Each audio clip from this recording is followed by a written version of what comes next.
Eu vou falar um pouquinho agora sobre os cálculos de entalpia, né? Os cálculos de entalpia vão depender dos dados que a gente tem. A primeira situação é quando a gente conhece as entalpias de formação. Quando a gente conhece essa entalpia de formação, basta simplesmente que a gente some as entalpias dos produtos e subtraia a somatória das entalpias dos reagentes. Tem um exemplo aqui para a gente verificar como é que isso aí acontece.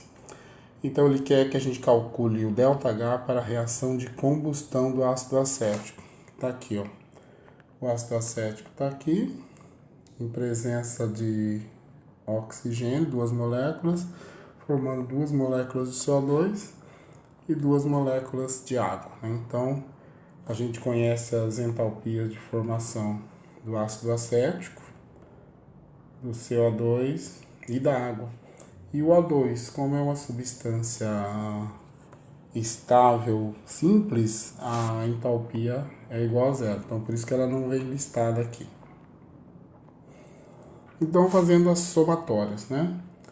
Aqui a gente tem 2 vezes a entalpia de formação do CO2, porque a gente tem aqui 2 moléculas de CO2 nos produtos, 2 vezes a entalpia de formação da água, porque a gente tem 2 moléculas de água ali no produto, menos, né, fazer a diferença com a entalpia dos reagentes.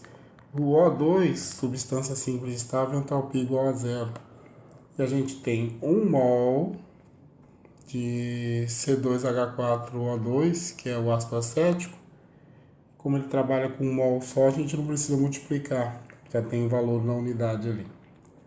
Fazendo as contas, então a gente chega aqui que a somatória das entalpias dos produtos é menos 324, a dos reagentes é 116,4, dando então o nosso resultado de uma reação então exotérmica de ΔH 207,6 negativo. A outra situação é quando a gente conhece as energias de ligação. É só a gente considerar o seguinte: as ligações que são quebradas têm o seu valor endotérmico, porque é uma quebra, precisa absorver energia para quebrar. E por analogia, se quebrada é endotérmica, precisa absorver energia, quando se forma, libera a energia referente à formação da ligação. Então a gente tem que localizar onde acontecem as quebras e as formações de ligação. Aqui a gente tem a reação que tem o eteno mais o gás cloro para dar 1,2 de cloroetano, né? Então a gente tem a quebra da ligação dupla entre os carbonos, a quebra da ligação simples entre os átomos de cloro, para que possa entrar no lugar da ligação dupla 2 átomos de cloro, um em cada carbono, e aí a gente tem a formação da ligação simples entre os carbonos e a formação de 2 ligações entre cloro e carbono. Então, fazendo essas contas, nós vamos ver a quebra da ligação carbono-carbono dupla, a quebra da ligação cloro com cloro. Fazendo as contas, vai dar um valor somatório das duas de positivo 205 quilocalorias. Positivo porque é referente à quebra. Mas que a gente for fazer referente à formação, que são a outra coluna aqui, vai ser valor negativo. Então, 2 ligações cloro-cloro de 78 quilocalorias, então vai dar um total de 156. E a formação de uma ligação carbono-carbono simples, 83. Dando então uma somatória de menos 239. A gente fazendo o saldo vai dar uma reação então exotérmica, uma reação de ΔH menos 34 quilocalorias para essa alteração que a gente teve aí. Outra situação que a gente conhece as reações que podem compor, quando somadas, aquela reação que eu tenho interesse de calcular o ΔH. Então, a entalpia de uma reação será a mesma, ela ocorre em várias etapas ou em uma etapa só. As reações podem ser, então, manipuladas para que sua soma resulte no produto global requerido. A soma dessas entalpias resulta naquela do processo de interesse. Quando a gente multiplica uma reação, seu ΔH multiplica também. Que isso quer dizer? Se eu fizer uma fogueira com 10 kg de madeira, eu obtenho tanta quantidade de calor. Se eu fizer com 20, eu tenho o dobro. Então, quando eu multiplico uma equação aumentando a quantidade de reagentes, eu vou aumentar a quantidade de calor envolvido também da mesma forma. Se eu inverter uma reação, o seu ΔH inverte também. Se o ΔH é positivo, eu inverter, ele passa para negativo. Se ele é negativo, eu inverter, ele passa para positivo. Um exemplo do que a gente falou aí é mostrado aqui, ó. Eu quero obter o ΔH da reação de formação do CO2 a partir do grafite e do oxigênio O2.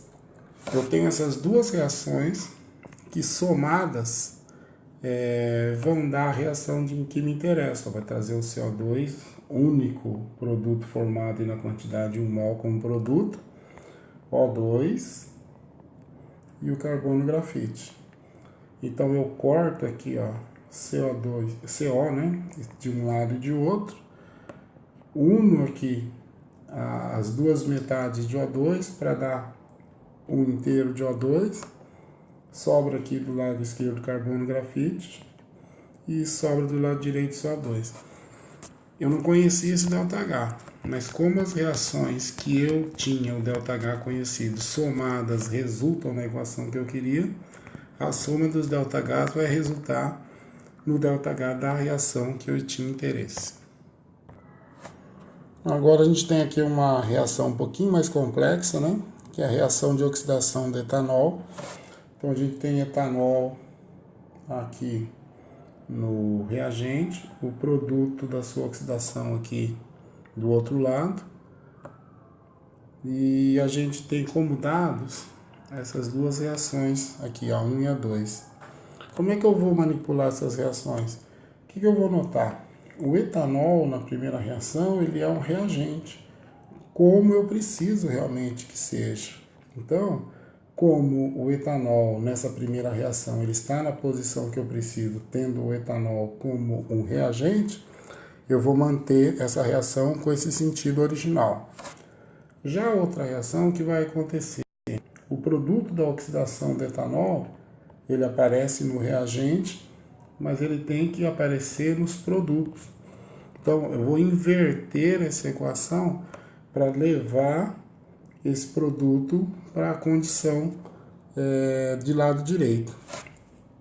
Recombinando, que a gente tem aqui, ó, a primeira equação foi mantida, a segunda equação foi invertida, o ΔH que era negativo passou a ser positivo com a inversão da equação, e a gente faz os cortes. Eu tenho do lado de cá 3 de O2 e 5 meio de O2, então vai sobrar meio de O2 do lado de cá. Então a gente já tem o primeiro dos reagentes que a gente precisa. Fazendo o corte de 2 COs e 2 CO2 com 2 CO2 do outro lado, vai sobrar do lado esquerdo que a gente precisava, que era o etanol. Do lado direito sobra o produto da oxidação do etanol. E aqui, do saldo de 2 moléculas de água do lado esquerdo dos reagentes e de 3 do lado direito dos produtos, sobra 1 molécula de água que vai terminar de compor a equação que a gente precisava. Então, a gente manteve o ΔH da primeira reação, inverteu o ΔH da segunda e agora a conta vai dar um saldo negativo, então vai ter um processo exotérmico com liberação de 49 quilocalorias. Aí a oxidação do etanol.